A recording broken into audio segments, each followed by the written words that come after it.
surat panggilan dari Polda Jabar. Memang statusnya itu sebentar, saya kan ini lagi datanya nih, lagi saya cari dulu. Jadi intinya, bentar Mbak, di sini ada ya. Sambil saya buka file ya Mbak ya. Jadi kemarin itu hari Senin, saya mendampingi Pak Teddy di Polda Jabar untuk BAI, BAP sebagai tersangka itu. Hari Senin, tanggal 22 Agustus.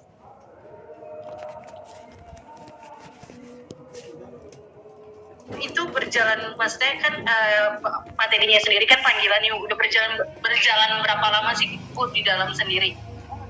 Kalau prosesnya itu kan setahu saya itu kan laporan terjadi di bulan Maret 2021 ya, dari bulan Maret. Nah ini naik sidik itu sekitar bulan Juni 2021 naik sidik ya. Nah ini baru ada penetapan tersangka itu di bulan sekarang, di bulan Agustus 2022 gitu.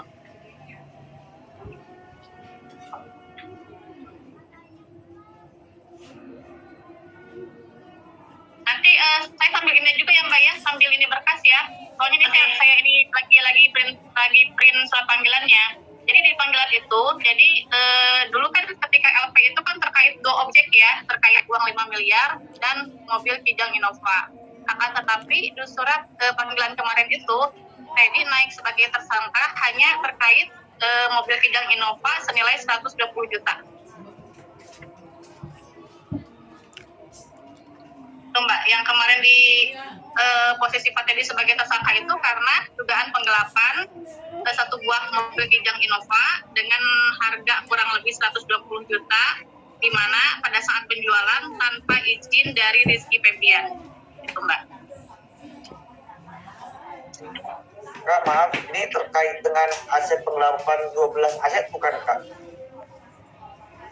Jadi kemarin itu memang kalau LP-nya itu memang ada dugaan penggelapan aset dan uang 5 miliar, akan tetapi kemarin itu panggilan hanya untuk mobil Kijang Innova karena infonya memang 5 miliar itu tidak ada buktinya. Mbak, Kemarin panggilan hari Senin ya, tanggal 22 Agustus, Pak Teddy hadir kooperatif, kurang lebih pertanyaan sebanyak 15 pertanyaan.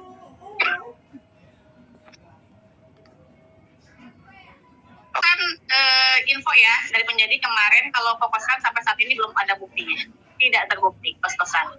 Jadi kemarin itu nanti saya tunjukin ya surat panggilannya ya. Jadi di panggilan itu LP yang sama di yang tahun kemarin, LP dengan kos-kosan dengan yang 85 miliar, akan tetapi untuk LP yang kemarin itu yang hanya mampu naik itu hanya Kijang Innova 5 miliar, kos-kosan tidak ada buktinya. Jadi yang naik itu hanya mobil Kijang Innova. Itu pun kami ya masih meragukan terkait bukti permulaan yang cukup. Karena apa? Karena Kijang Innova itu pengetahuan Pak Teddy dulu itu atas nama almarhum. Jadi ketika almarhum meninggal, Pak Teddy berani menjual untuk apa? Itu pun untuk membayar utang almarhum. Oke, Almarhum mempunyai utang kurang lebih 115 juta. Untuk penjualan mobil Kijang Innova itu sebesar 120 juta.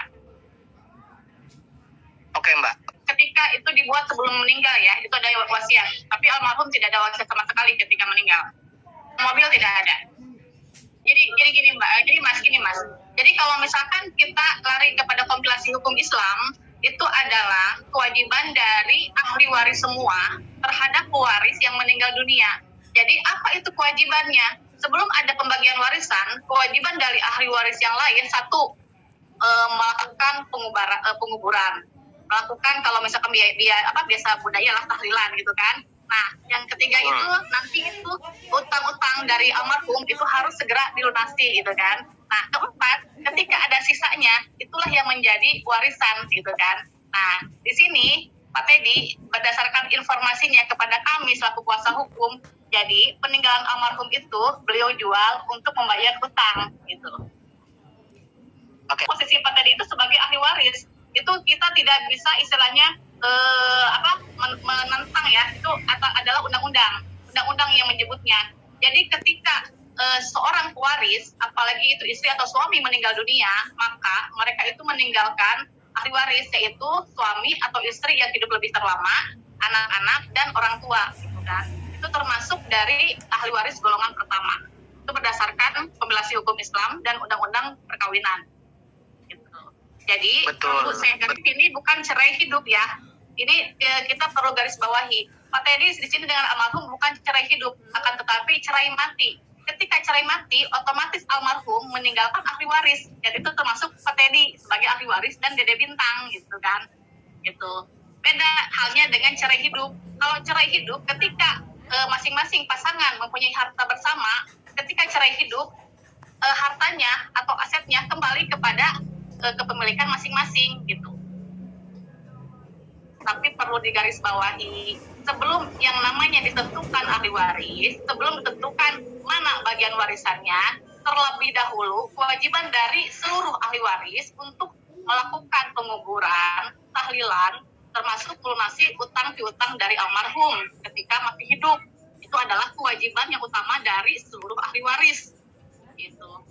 Jangan fokus kepada piutangnya, jangan fokus kepada warisannya, akan tetapi utangnya tidak dipenuhi, gitu kan. Ya, betul. Di sini penuhi dulu lah legal standingnya. Kalau memang dia merasa sebagai ahli waris dari almarhum, ya buat dulu penetapan ahli waris, gitu kan.